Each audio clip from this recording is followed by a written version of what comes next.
Air. Now we're on air. All right. What's happening?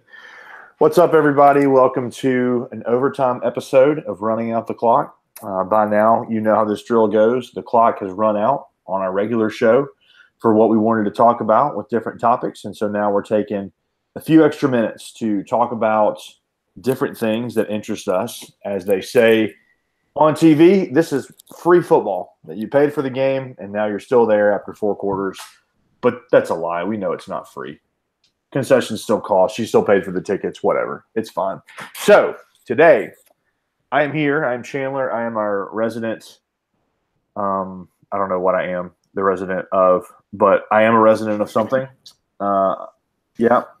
And I've also got my good friend Keith, our resident Florida Gator expert.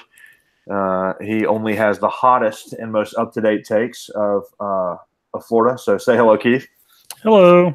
Yeah, so Keith is here. So tonight, whatever time it is, you might happen to be listening to this, we're going to discuss which teams in the SEC have the most to gain or lose if you're looking at it from kind of a long-term, say, next 5 years kind of track.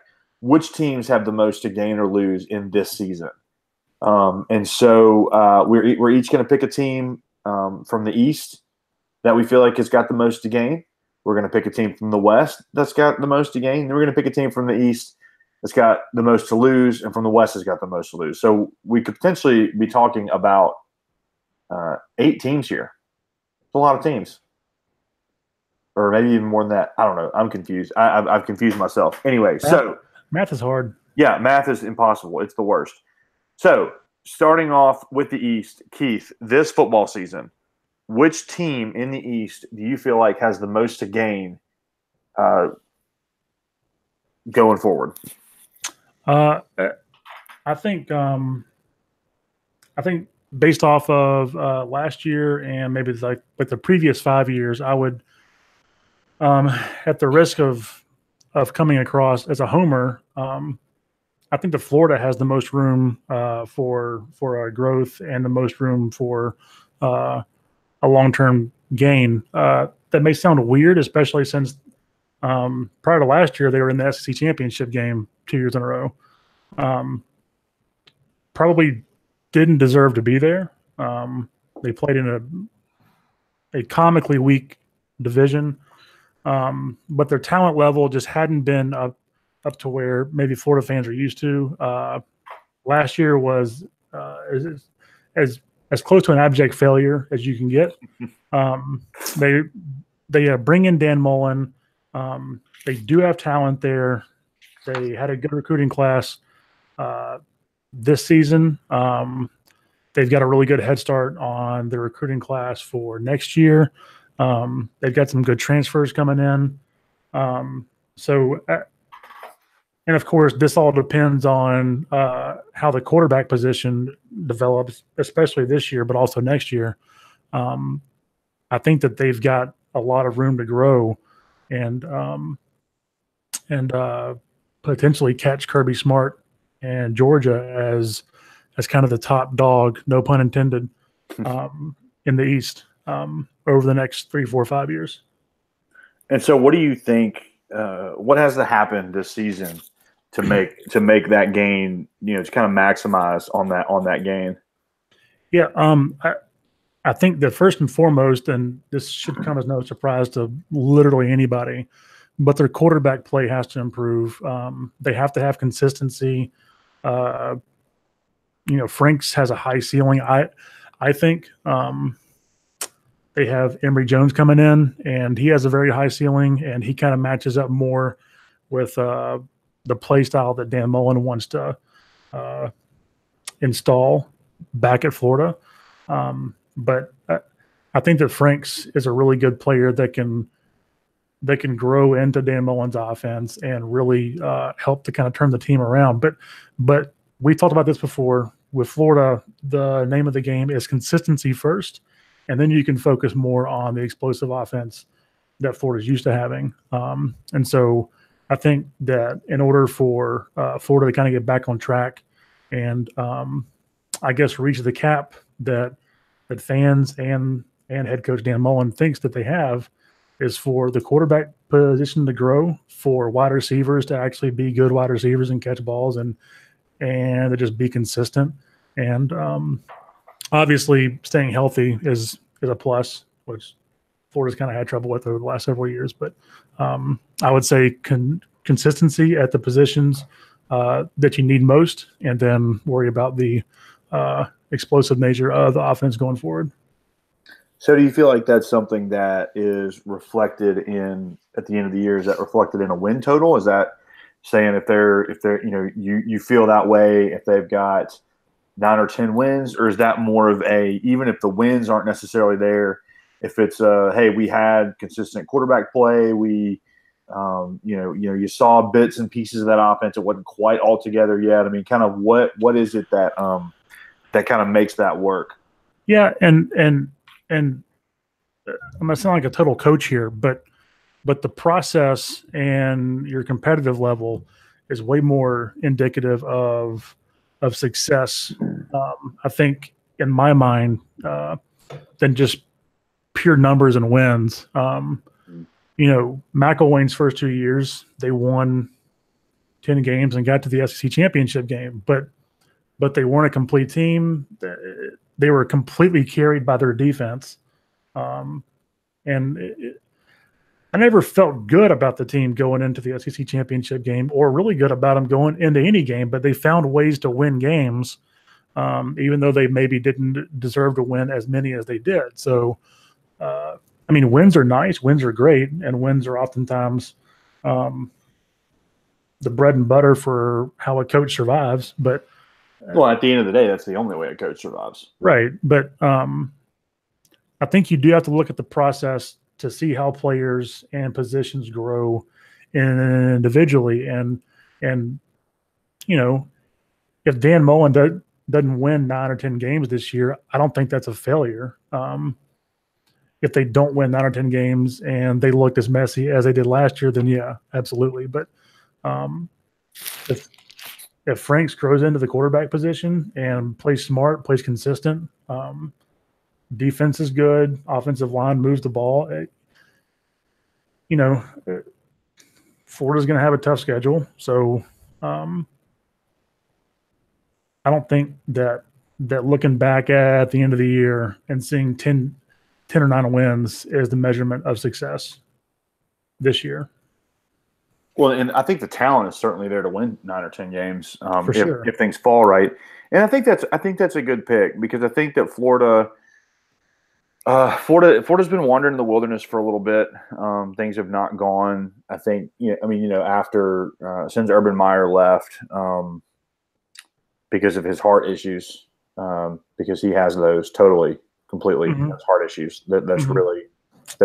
That was definitely a thing, and not at all just a way to get out of a sinking ship. Yeah, it was just, and we're so glad that his heart issues have recovered, and we just, all the thoughts and prayers for his mental issues now, his mental. I mean, clearly, amnesia. He's an upstanding and honest guy. Yeah, he's an upstanding and honest guy who just took some bad medication and had a brain lapse. But since he left, they've been really digging for something on offense, some sort of offensive identity. They haven't found it. So I think that's a good pick, and I think that honestly, that's the right answer. I'm going to say a different team just because it makes for more interesting podcasting if you pick different teams. Mm-hmm. But I think that's the right answer, because I think that for Florida to be able to show that they're on the right track, that everybody's got a lot of faith in Dan Mullen because of what he did at Mississippi State, and so yeah, I think that's the right answer. But I'm going to say South Carolina is the team that I think has got the most to gain long term, because I think that this season they've got a lot of expectations, they've got a lot of hype. There's just a lot going into the year, and I think that they could establish themselves as the second best team in the East this year.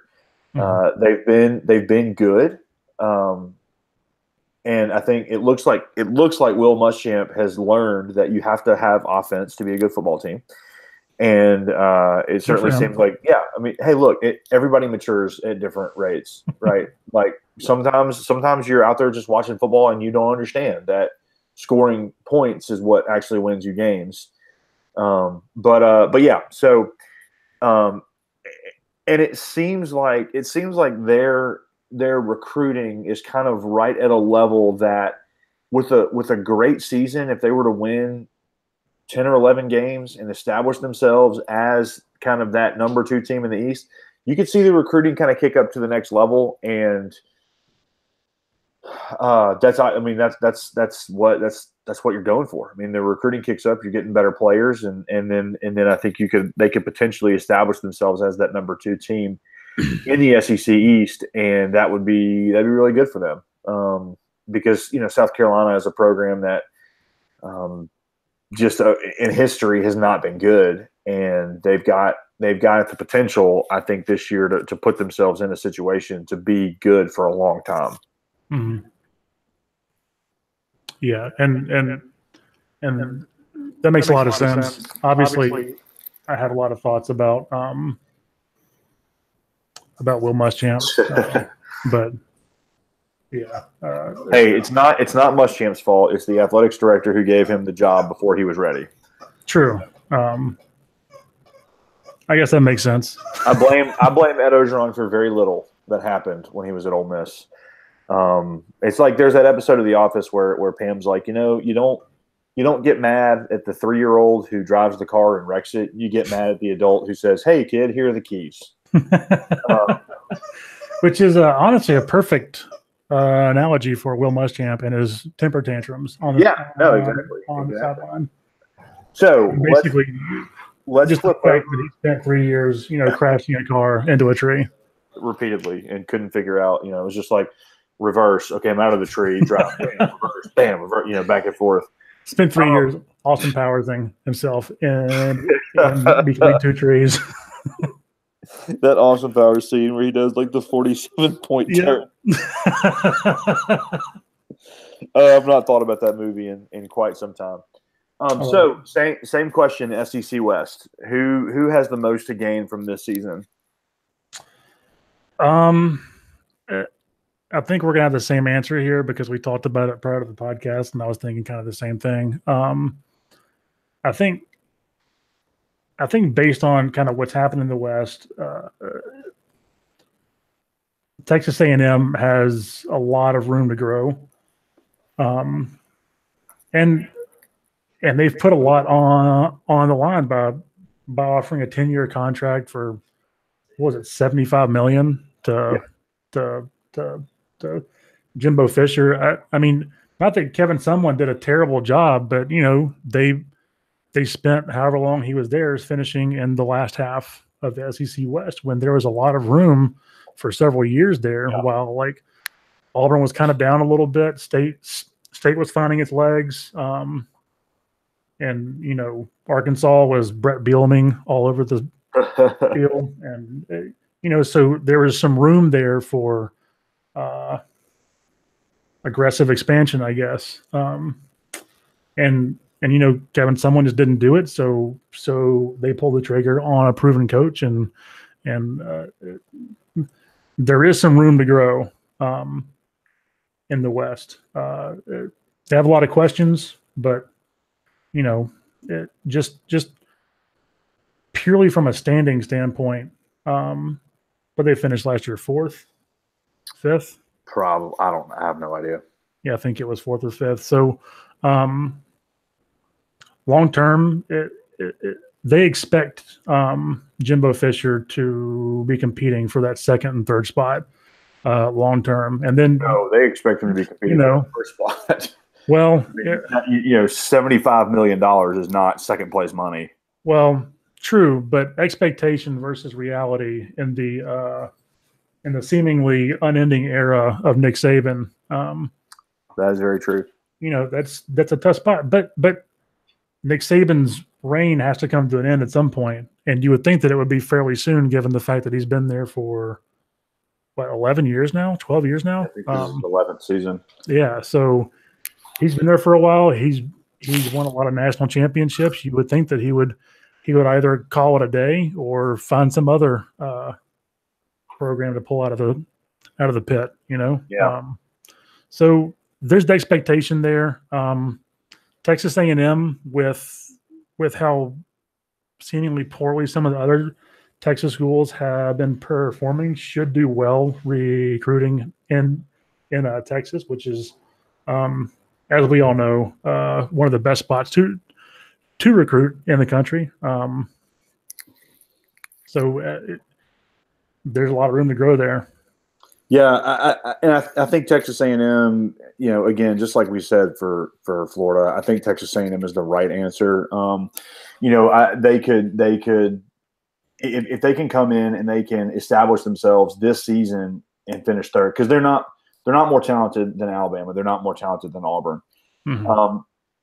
But I think you can make a case that they're more talented than anybody beyond those two teams. And so if you come out and you say, hey, we've really got we believe we've got a great coach. He finished third this year. That's not what we're expecting. That's not what we want. Mm-hmm. But he just came right in and took a program that we all thought could be this good and has proven that he's on the way to being this good. And I think that a key there is going to be that game in Starkville later this year. Because I think that's probably going to be the game that ends up deciding who finishes third and who finishes fourth in the mm-hmm. West. And I think that for them this season, I think that does look like a win total. I think that does look like needing to finish third, again, because you're not paying $7.5 million a year to finish third or worse. Right. And I know I've heard the comparison to Saban's first year, but Jimbo is apparently a good coach. We said this on our other episode. I think Jimbo's overrated, but people think he's great, but I don't see that level of either success in him that Saban has, where Saban could survive a loss to Louisiana Monroe, and I don't see the level of patience with the fans. Even though there's a lot of money on the hook there. I mean, again, it's $750 million. It's or $75 million. It's basically all guaranteed. So, I mean, there's if he gets fired, they've got to pay it. But it also seems like they just kind of print money with those Texas oil people. So the money's not going to be an issue. And so I think that they could really come out and say, hey, we know we're not there yet, but look at this SEC record. We finished third. We are, we're coming for you, Bama, Auburn, and it may take a recruiting class or two to do it. But I think if they can come out and kind of establish that level of just excitement and all that other kind of stuff, then I think it'll be good. Although, and again, this is going to contradict just about everything else that I've said on the podcast so far, I think LSU could really gain a lot this season, because I think if LSU can show that, it may not have been the most conventional hire, it just may not have had the smoothest first year, mm-hmm. but if LSU can come out and they can play, because their defense is going to be great, mm-hmm. And so if they can muster enough on the offense to finish in that top half of the SEC, when I think a lot of people are expecting them to finish bottom half. I mean, I've seen people predicting them last. I can't go that far because Arkansas exists in this timeline. Mm-hmm. But yeah, I could see LSU having a lot to gain by winning some big games this year, and because really when there's excitement about LSU as a program, then their recruiting is just lights out. I mean, it's unbelievable. The kids who are the best players in the state of Louisiana, they don't leave. They mm-hmm. stay there in they stay there in Louisiana and go to Baton Rouge, and then they can kind of do the thing that Alabama does, where they just go to a school and say, okay, they don't recruit the players, they just go and pick the players. Like, hey, we want you, and you. And it happened. So if they could restore some excitement to that program, and I don't know what that looks like. I don't know if that looks like a win total, if that just looks like adequate quarterback play, if it just looks like Ed Orgeron, not beating up a water boy or something. Or maybe it looks like him actually beating up a water boy. I don't know. Like whatever that looks like. I think if they can get some excitement back in the LSU program, then you're looking at a team that will kind of be back in the thick of things, just because the talent will continue to stay comparable with those other top teams. Yeah, for sure. So, taking it back to the East, what team do you think has got the most to lose this year? So I was going to kind of piggyback off of your answer and say that it was actually going to be South Carolina. But I think taking into account this year and then, maybe the next 5 years or so, I think that the team that has the most to lose would be Georgia. And I say that because they had Mark Richt, who was the definition of a consistent coach. He always won 9 games. He was always a threat in the SEC East, but he was never a national threat. Mm-hmm. He was always good. He would almost always have a top 10 or like top 15 team, but that was his ceiling. So they made a move. They bring in Kirby Smart, and they almost instantly have national success. I mean, they win the SEC East. They're in the national title game. They lose to reigning overlords Alabama. So they've had Georgia fans have now had a taste of the honeypot. Yep. They are relevant again nationally in terms of recruitment. So what happens if Kirby Smart is sort of a one-hit wonder, and as players start to lose faith, things don't go well. Florida shows back up as a dominant team in the East again, and then let's not forget that Tennessee's going to turn it around at some point. It might be no, they're not. In 3 years. It might be in 50 years. No. The time of Tennessee's relevance is over. It's over. It's never happening again. Well, me being one of the biggest Tennessee haters ever, I just can't see a world in which Tennessee falls off to like Vandy level and is just irrelevant in football forevermore. So have you just not paid attention in the last like 8 years? No, I have, and it's been delicious. It's been what has sustained me as a human being for the last 8 years or 10 years or whatever it's been since. Since they threw Philip Fulmer out. Since this is our show, we do whatever we want. I'm just going to go ahead and explain why I think this. So Tennessee, like when Tennessee was good, when they were on top of the world, when they were kind of the elite program in the country, 1998, right? Mm-hmm.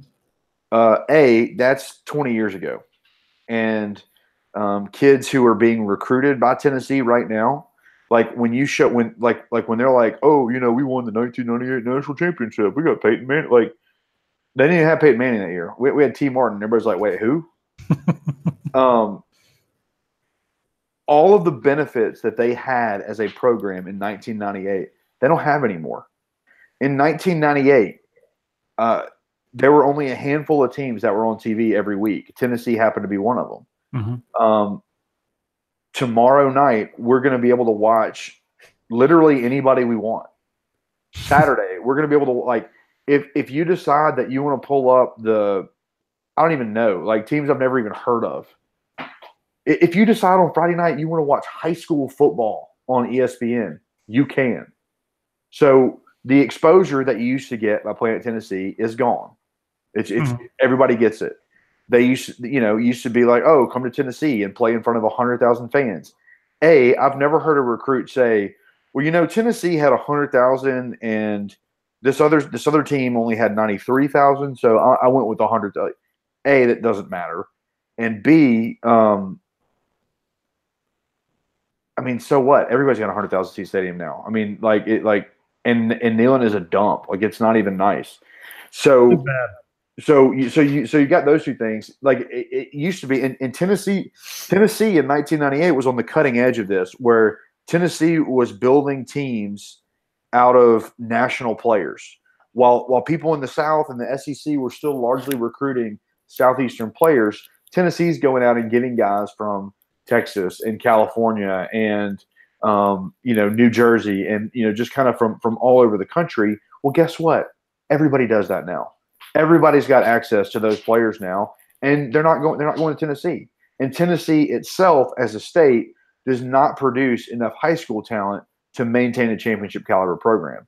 So maybe it's a little harsh to say that Tennessee's never going to be good again, but the recipe for success that they had in 1998, the factors for it just don't exist anymore. The playing field has been leveled, and I mean, if there are Tennessee fans that listen to this, I don't know if there are, but if there are, and I know this because I've had one-on-one conversations with them, like to suggest that, hey, you know what? Ole Miss might be a better job than Tennessee. It would give them a heart attack, but it's probably true.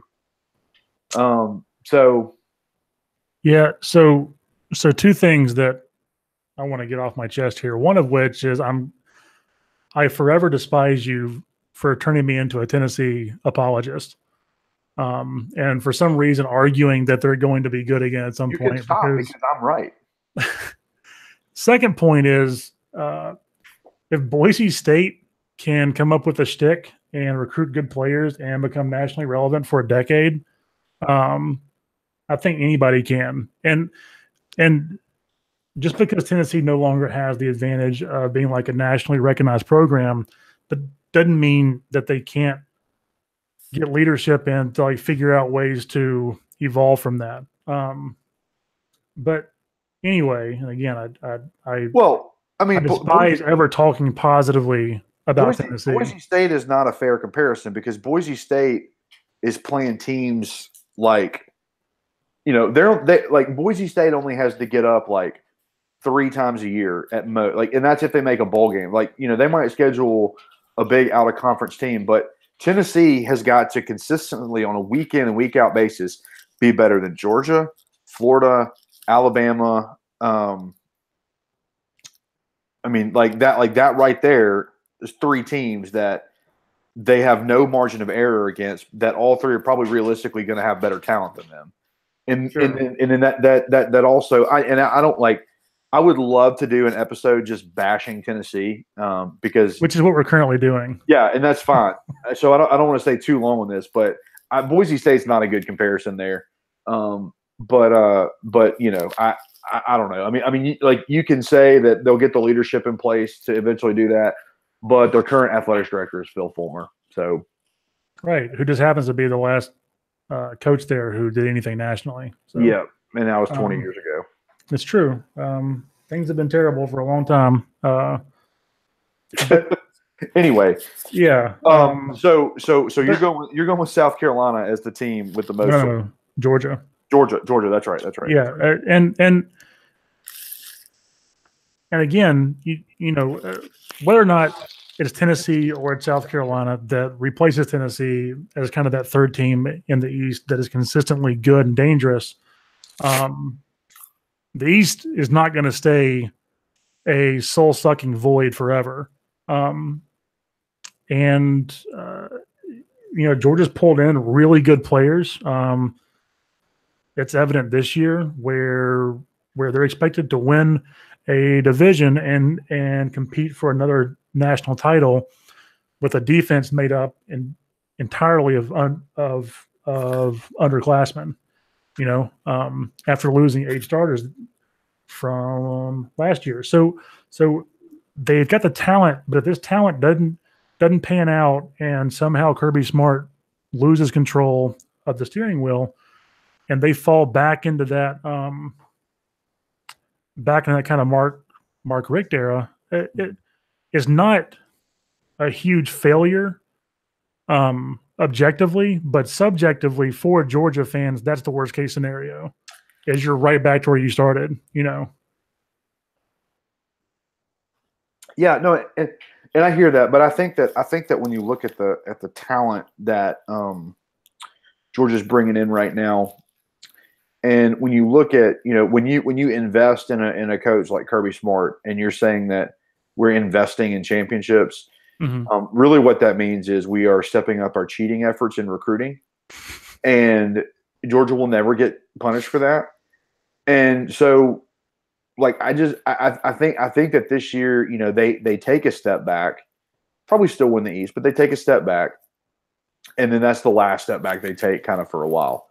So we'll see. I think Missouri has got a lot to lose this year. Okay.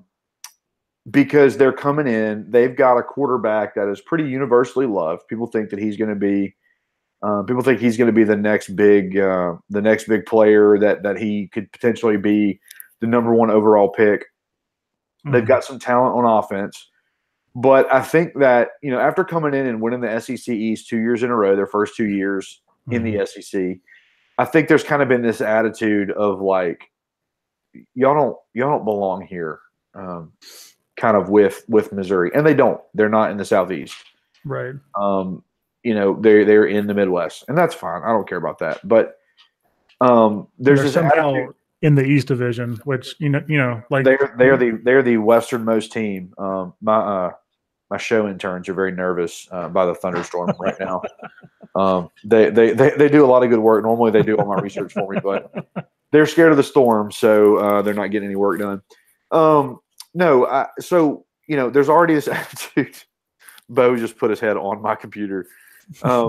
There's already this attitude that Missouri doesn't belong, that they don't fit in, and so I think that people will just kind of look at them and be like, well, I mean, you guys just rolled the 5-7 with probably the best quarterback in school history, and, you know, maybe even the number 1 overall pick, and I think there's just a certain amount of credibility that could be permanently damaged.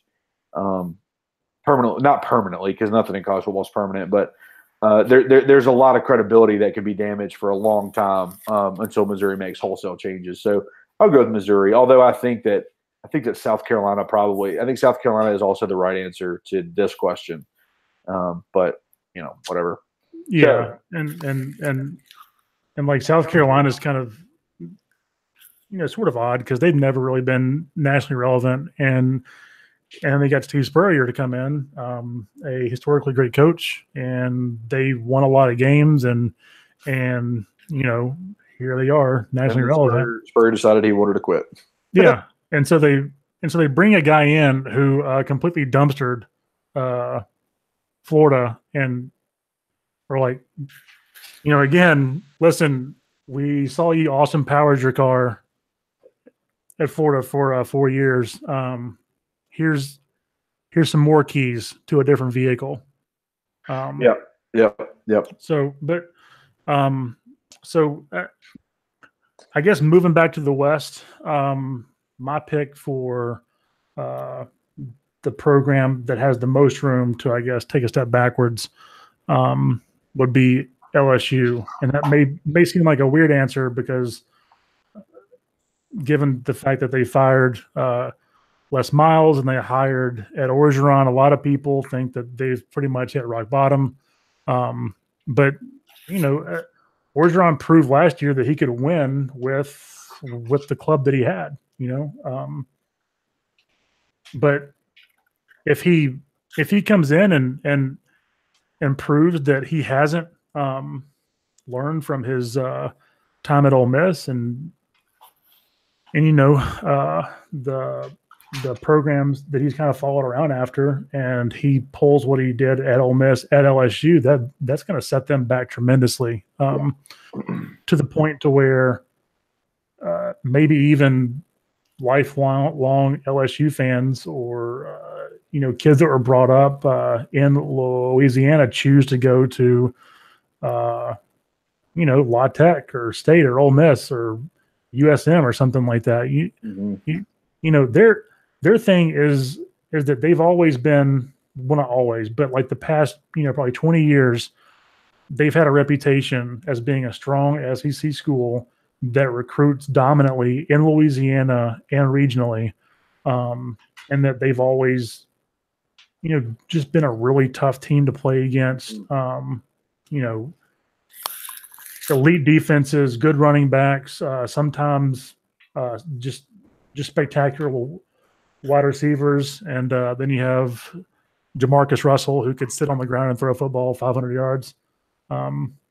Because in college football, how far you can throw sitting on the ground is relevant. Yeah, super relevant. Because it's like, great, you threw the ball 500 yards, but you were down. So, yep. Sucks to be you. Yeah, but LSU fans hated Les Miles because he won a lot of games using Gator rituals, selling his soul to Satan. He ate grass. They just thought that the Mad Hatter over there. So if they hated Les Miles and Orgeron pulls an Orgeron from Ole Miss, they might actually burn the entire school down. Not just like Death Valley and like athletic facilities, but the entire school. Yep. Baton Rouge may cease to become an actual town. Mm-hmm. Yep, it might. So, they've got a lot on the line with Orgeron. So it'll be interesting to see just how short of a leash they have on him. Yeah, no, and I think there's a lot there as well because when Orgeron goes, the athletic director is going to go too, because he's so this is the same athletic director that couldn't deliver on Jimbo Fisher, that had Tom Herman on the hook, and then ended up not getting him. And I think that's a great answer. I think that Mississippi State is kind of that team that has the most to lose because there are some expectations, but they're tempered. I don't think anybody outside of the Golden Triangle in Mississippi thinks that they're going to compete for the SEC or anything like that. But I do think that there is there's this idea that Mississippi State has elevated itself to be kind of that team that's consistently in that third spot, maybe occasionally pushing for that second spot. And if you're in that spot where you're kind of second or third, all it takes is the 1 year with the one big play to win the West. So right. That's a good place that you want to be in if you're Mississippi State. But I also think that there are a lot more questions on their team this year than people are letting on. I don't really like their secondary or their depth at linebacker. Nick Fitzgerald has still got to prove he can throw the ball down the field. They've got to show me they've got wide receivers that can get separation, and they've got to show me that they've got an offensive line that can hold up against some of the better defensive lines in the SEC, because they got manhandled by Georgia and Auburn and even Ole Miss, who was bad on defense last year. Mm-hmm. So they've got to show some things there. And so I think that if they come out and they stumble this year and say they go closer to 7-5 than 10-2, because I think 10-2 is their ceiling and 7-5 is their floor. But if they go closer to 7-5 than 10-2, then it's going to be like, well, maybe Dan Mullen got all you can get out of that program, and some of the excitement and the momentum that has undeniably been built over the last 10 years, some of that starts to go away, and you kind of look at it and say, well, that's just them, returning to who they've always been, and the Mullen era was great, but now it's over. So I think that they've got a lot to lose, just kind of with momentum as a program as a whole. Yeah, and that's the really interesting thing is the Mullen factor real? I think obviously yes, it is, because prior to him they were a middling program, but he comes in and they weren't even a middling program prior to him. Right. Well, they had some good Jackie Sherrill years, but the Croom years were not great. Yeah. But Croom, I think, was a necessary part to kind of changing the culture a little bit in the locker room to kind of pave the way for a guy like Mullen to come in. But obviously Mullen was a huge boon to the program. For crying out loud, like he took him to a #1 national ranking for 4 or 5 weeks. So funny story about that. have a student from here in Tuscaloosa who Mhm. is a freshman at State now, and she said that during their like orientation weekend, they used that clip. They're like, we were number one in the country for 6 straight weeks or 8 or 5, however many weeks it was in 2014. And she texted her dad, who is like the biggest Alabama fan ever.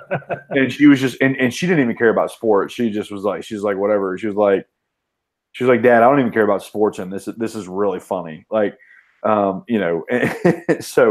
anyway, I think too, I think some of that is, I mean, that number one ranking was fool's gold. I don't mean that as trash talk necessarily. I mean that a little bit as trash talk, but they got beaten by Alabama, they got slapped by Ole Miss, and then they got crushed in their bowl game. And I think they actually did get crushed. It's not like Roe thought with Louisville, but I could be wrong. But they lost to Georgia Tech, and it wasn't a particularly close game. Now every time I say that a team got blown out, I'm going to be self-conscious because I'm going to remember Roe being like, "If you could even call it, it's like it was a 3-point game, dude." But no, I mean, regardless of any of that, and if you're a State person listening, hear me say this. Dan Mullen elevated the level of that program to whether or not, whatever you think about them being rated number one or whatever else, they were ranked number one. Right. That's not nothing. It's not as much as I think they make it out to be, but it's not nothing. And they've worked their way up to being a very, very respectable program, and a program that, some people might think they've maxed out their ability, but like I said, to be there consistently in that second, third range, you're 1 or 2 plays away some years from winning the West, and football's weird. It could happen. So, and the year that they were ranked number one, they go into Bama. I think that was a really close game down to the wire. It was. I think they lost within like the last 5 or 6 minutes of the fourth quarter. It was a tough game. But State fans have to ask themselves, was it all really Dan Mullen, or did he lay the appropriate foundation to then have a coach come in and be successful off of what he did? I think that Joe Moorhead is a good hire. But the question is, can he build off of what Mullen built? Well, can he build off of what Mullen built, and is he going to be a guy that sticks around for 10 years like Mullen did? Because I think that you can see some pretty interesting things. Like say hypothetically, LSU rolls a really bad season, they fire Oliva, they fire Orgeron, and they decide they want to go hire James Franklin from Penn State. And by all accounts, Penn State loves Joe Moorhead, and that feeling might be mutual. So, does he go back to Penn State if he gets a chance? Right. Even if he comes out, I mean, say he comes out and they look really good and something like that happens. Say State does go 10-2, and so they could stand to lose a lot by being really good too. So it like State I think is in a much weirder situation than it appears on the surface, just because it feels like it's this kind of fragile balance between like, well, they are who they've always been versus like that success over the last, and really all of Mullen's 10 years weren't great, but really the last 5 years, of Mullen, like after he got his program established and set up and all that kind of stuff, really, can we continue that? Even if we don't elevate that success, can we continue it? And I think taking a step back this season, when you consider how weak I think the SEC West is, and then kind of how good they seem to be, I think at that point you start to wonder, like, is he the right guy, and is our program taking a step back? So, right. Well, those were the teams. That's what we were talking about. You got anything else? Nope. Just if you're listening, make sure that you give us a follow or hit that subscribe button, and We look forward to bringing you some more great, if not terrible, content in the near future. Yes, because this is a very professional and well done podcast. And By the book. Yep. we were very prepared for this discussion. So it was great. Yeah, thanks so much for listening. Again, I'm Chandler. He's Keith. Had a great time talking. Let us know. Hit us up on Twitter or Facebook or wherever. Let us know what you would love to hear an overtime episode about, and maybe we'll talk about it. So have a great night. The clock has run out. See you.